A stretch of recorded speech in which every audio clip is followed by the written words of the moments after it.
Hey guys, how are you all? I hope you all are doing good. So once again, welcome back to your YouTube channel English with subtitles. So friend, today as usual, I have brought you all the very important and significant English sentences that we use in our daily life.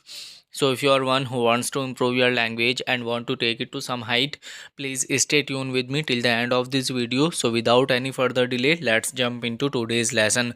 Our first sentence is, क्या तुम Kevin के लिए चिंतित नहीं हो? You are not tensed about Kevin. You are not tensed about Kevin. क्या तुम Kevin के लिए चिंतित नहीं हो? ये लड़के से मालूम कर रही है। केविन केविन को वो छोड़कर आ गए हैं अकेले घर पे, तो ये मालूम कर रही है उस लड़के से, क्या तुम केविन के लिए चिंतित नहीं हो? You are not tensed about Kevin.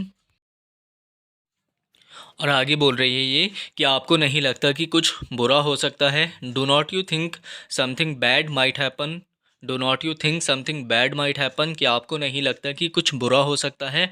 Might का यूज़ हम वहाँ करते हैं जहाँ किसी पर्टिकुलर चीज़ के होने की जो प्रोबेबिलिटी होती है वो कम होती है। तो जहाँ पर प्रोबेबिलिटी कम होती है वहाँ पर हम माइट का यूज़ करते हैं। तो ये पूछ रही है, don't you think something bad might happen?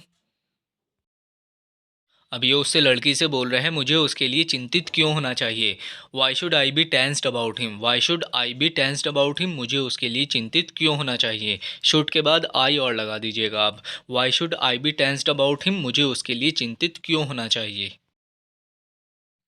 और आगे बोल रहा है, वो हमेशा बेवकूफ़ों की तरह हरकतें करता है। ही ऑलवेज एक्ट्स लाइक अ जर्क।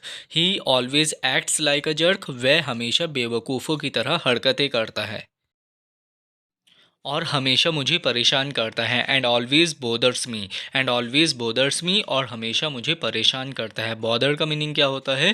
परेशान करना। ये क्या बोल रहा है? ही always acts like a jerk and always bothers me. Next my friend, ऐसा लगता है जैसे घर पर कोई नहीं है। It looks like nobody is at home.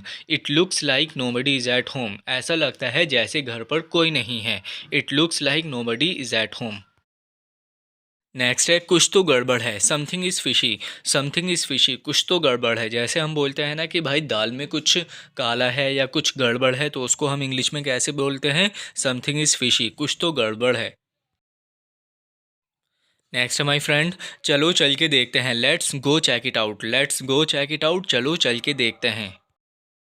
Next my friend, ये यहाँ पर बोल रही है, देखो मैं लगभग 60 घंटे से जाग रही हूँ। Look I have been awake for almost 60 hours. Look I have been awake for almost 60 hours. देखो मैं लगभग 60 घंटे से जाग रही हूँ। स्टे अवेक का मीनिंग होता है रात को जागना।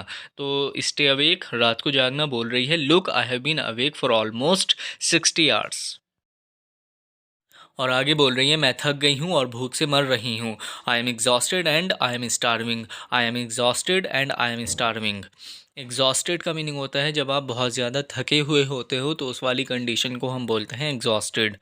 और स्टार्विंग हम वहाँ यूज़ करते हैं जब आप बहुत ज़्यादा भूखे प्यासे होते हो। ठीक है, भूख जब आपको बहुत ज़्यादा लगती है तो उस वाली कंडीशन को हम बोलते हैं स्टार्विंग। तो ये बोल रही है, I am exhausted and I am starving. और आगे बोल रही है, I really need some down time. मुझे वास्तव में आराम के लिए कुछ समय चाहिए। I really need some down time. Down time का मीनिंग होता है जब आप कुछ नहीं करते, खाली टाइम को हम क्या बोलते हैं? Down time. जिसमें आप कुछ काम नहीं करते उसको हम बोलते हैं down time. I really need some down time. Next my friend, ये बोल रहे हैं, बच्चे अंधेरे से डरते हैं। Kids are scared of dark. Kids are scared of dark. बच्चे अंधेरे से डरते हैं। स्केयर्ड ऑफ समथिंग का मीनिंग होता है उससे डरना। जैसे आप बोल सकते हो कि I am scared of height, मुझे ऊंचाई से डर लगता है। तो यहाँ पर बोल रहा है ये, kids are scared of dark. बच्चे अंधेरे से डरते हैं। नेक्स्ट है, ये बोल रहे हैं, तुमको भी अंधेरे से डर लगता है। You are scared of dark too. You are scared of dark too. तुमको भी अंधेरे से डर लगता है। नेक्स्ट माय फ्रेंड, ये बच्चे से यहाँ पर मालूम कर रही है, तुम यहाँ खुद हो। Are you here by yourself. Are you here by yourself. तुम यहाँ खुद हो। इसके कहने का मीनिंग ये है कि क्या तुम यहाँ पर अकेले आए हो या अकेले हो। तो ये पूछ रही है, तुम यहाँ खुद हो। Are you here by yourself. ये बच्चा बोल रहा है, मैम मैं 8 साल का हूँ। Ma'am I am 8 years old. Ma'am I am 8 years old. Ma'am मैं 8 साल का हूँ। और ये आगे बोल रहे हैं, तुम्हें लगता है कि मैं यहाँ अकेला हूँगा, मैं ऐसा नहीं सोचता। You think I would be here alone, I do not think so. You think I would be here alone, I do not think so. अब ये इससे मालूम कर रही है आपकी मम्मी कहाँ है। Where is your mom, where is your mom, आपकी मम्मी कहाँ है। ये बोल रहा है वे कार में है, she is in the car, she is in the car, वे कार में है। नेक्स्ट है आप कहाँ रहते हो, where do you live, where do you live, आप कहाँ रहते हो। ये बच्चा बोल रहा है मैं आपको ये नहीं बता सकता, I can tell you that, I can tell you that, मैं आपको ये नहीं बता सकता, I can not tell you that. अब ये पूछ रही है वाई नॉट, क्यों नहीं, क्यों नहीं बता सकते, वाई नॉट। लड़का बोल रहा है because you are stranger, because you are stranger, क्योंकि आप अजनबी हो। यहाँ पर आर और लगा लेना, बिकॉज यू आर स्ट्रेंजर, क्योंकि आप अजनबी हो। नेक्स्ट माय फ्रेंड, क्या वो अभी भी यहाँ है, मेरा उससे मिलना बहुत ज़रूरी है। ये लड़का इससे लड़की से मालूम कर रहा है इज़ ही स्टिल हेयर, क्या वह अभी भी यहाँ है। It's really important that I see him, मेरा उससे मिलना बहुत ज़रूरी है। Is he still here, it's really important that I see him.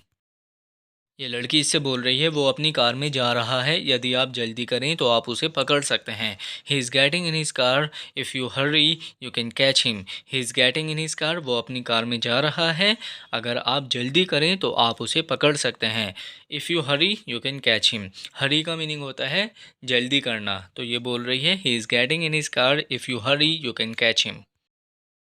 Next my friend, क्या मैं आपसे एक सेकंड के लिए बात कर सकता हूँ, can I talk to you for a second, can I talk to you for a second, क्या मैं आपसे एक सेकंड के लिए बात कर सकता हूँ। ये बोल रहे हैं अगर आपको शिकागो जाना है तो हम खुशी से आपको ड्राइव करेंगे। If you have to get to Chicago we will gladly drive you, if you have to get to Chicago we will gladly drive you. Next my friend, ये बोल रही है कि आप ये करेंगे, so kind of you, will you do that. So kind of you, so kind of you का use हम वहाँ करते हैं जब कोई आपकी सहायता करता है, तो आप उसके रेस्पॉन्स में ये वाला सेंटेंस बोल सकते हो, सो काइंड ऑफ यू। तो ये बोल रही है will you do that, so kind of you.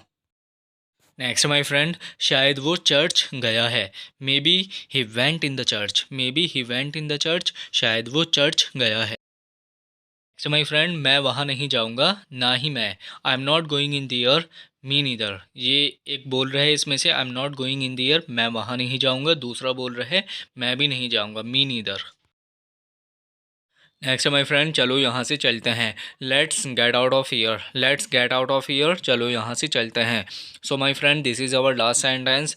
If you found this video useful for you to improve your English in any ways, please do like, share and comment, and until then, bye bye, have a great day ahead.